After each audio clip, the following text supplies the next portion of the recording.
Olá pessoal, hoje nós vamos falar sobre a síntese de proteínas. Proteína é uma das substâncias mais importantes que nós temos aí na nossa célula, no nosso organismo, porque a proteína é responsável por todas as reações que ocorrem na vida dos seres vivos.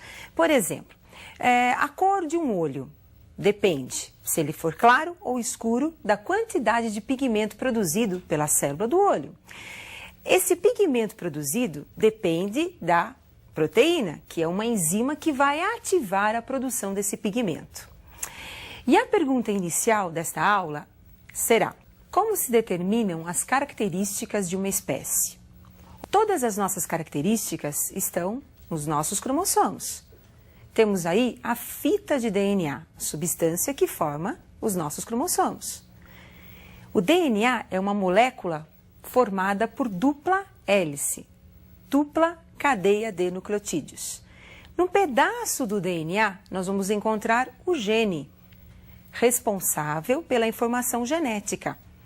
Este gene vai produzir uma proteína, e essa proteína é quem vai determinar o caráter ou a característica da espécie.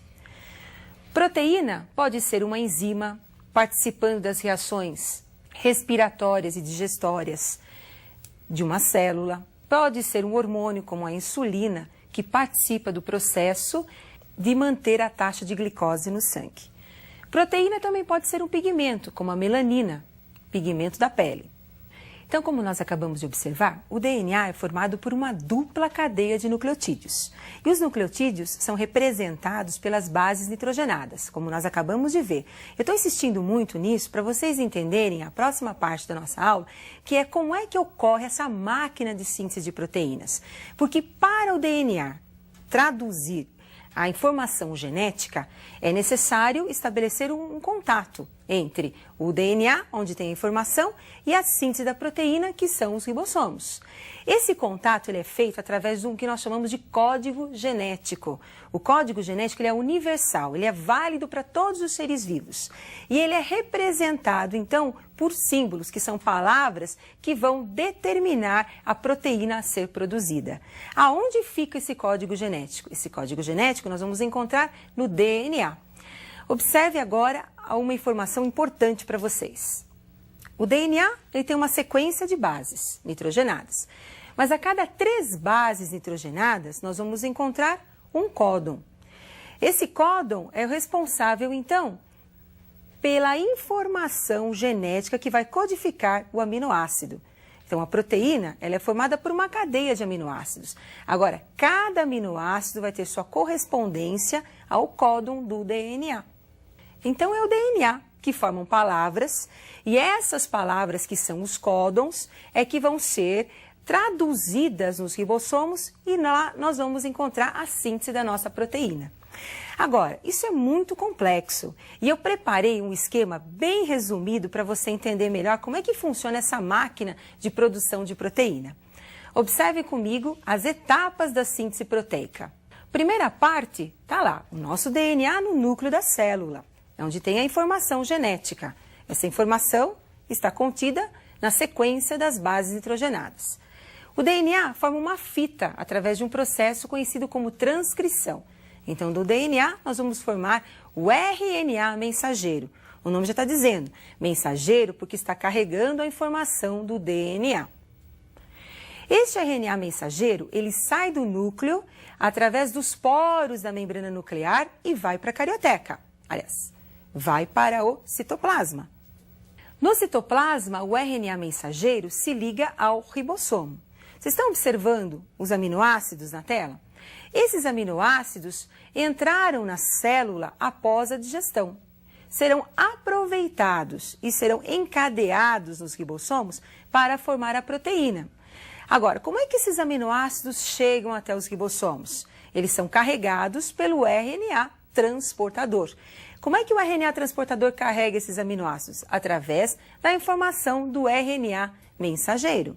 Então, observem, toda proteína, ela precisa do DNA, que tem a informação, e do RNA, que é quem vai executar essa informação. Porém, Essas informações às vezes podem ser defeituosas. Nem sempre as proteínas são produzidas de forma adequada, são proteínas normais. Vamos pensar no caso da insulina, que é uma proteína produzida pelo pâncreas. Em muitos casos, a insulina deixa de ser produzida pela célula pancreática por um erro no código genético, ou diminui a sua produção. Se tem uma taxa muito baixa de insulina, o que vai acontecer com a taxa de glicose no sangue? Ela vem a subir. É o caso, por exemplo, das pessoas que têm a diabetes. Então, o excesso de açúcar no sangue que vai causar a diabetes é por uma deficiência da proteína insulina. E essa deficiência, quem foi o culpado da deficiência? Pode ser um problema genético, um problema no gene do DNA. Agora, para vocês entenderem o mecanismo de toda essa tradução da informação, eu gostaria que vocês acompanhassem a tabela com os códons do DNA e do RNA. Observem alguns exemplos de códons de DNA e de RNA. Nós temos aí códons de DNA. Então, o G representa a base guanina, o A, a base adenina, o outro A, adenina. Então, perceba, eu tenho uma trinca de bases, que é o GAA. Então, eu tenho um códon. Esse códon vai ter uma correspondência no RNA mensageiro. Lembram da tabela anterior? O G pareia com o C, o A pareia com o U e o A novamente com o U. Então, na sequência GAA, o correspondente vai ser CUU. E o aminoácido correspondente ao códon é o aminoácido leucina. Observem o outro exemplo, CGG, DNA. O códon do RNA mensageiro, GCC. E o aminoácido que vai ser transportado é a alanina. Códon do DNA, CAT, mensageiro, GUA. E o aminoácido que vai ser transportado é a valina. Percebam por essa tabela que eu tenho aí uma sequência de 3 aminoácidos. Então, eu vou ter 3 códons. Para 3 aminoácidos, para 3 códons, eu vou precisar de 9 bases nitrogenadas. Então, como acabamos de verificar, toda proteína ela tem a informação no DNA. Só que o DNA não pode sair do núcleo, ele tem que ficar no cromossomo. Então, o que ele faz? Ele replica essa informação através de outras células e também transcreve essa informação para o RNA mensageiro.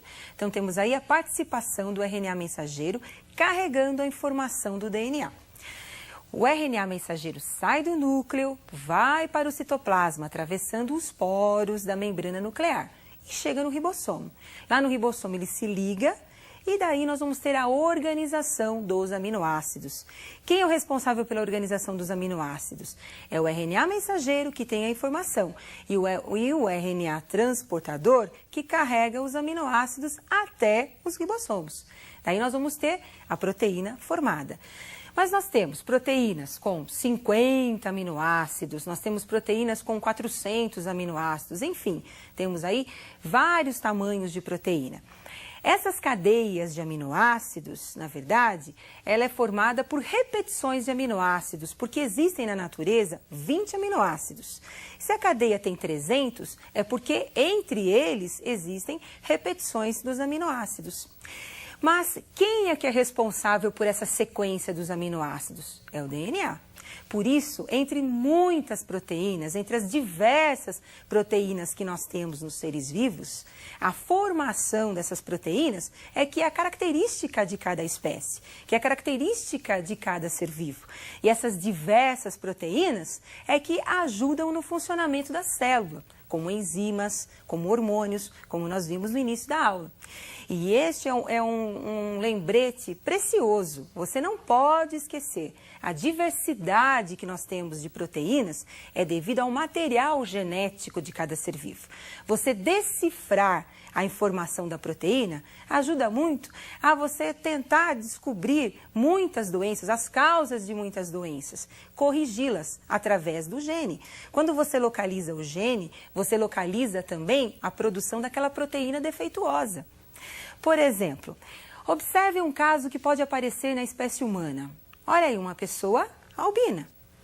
O albinismo é quando você tem uma ausência da produção da proteína melanina. A pigmentação da pele, ela varia com a produção da melanina. O albino não tem a melanina, não tem a produção desse pigmento. Por quê? Porque é uma característica genética da espécie. Bom, com isso eu finalizo essa aula importante e espero que você possa aprofundar um pouquinho mais esse assunto, que ele é muito importante.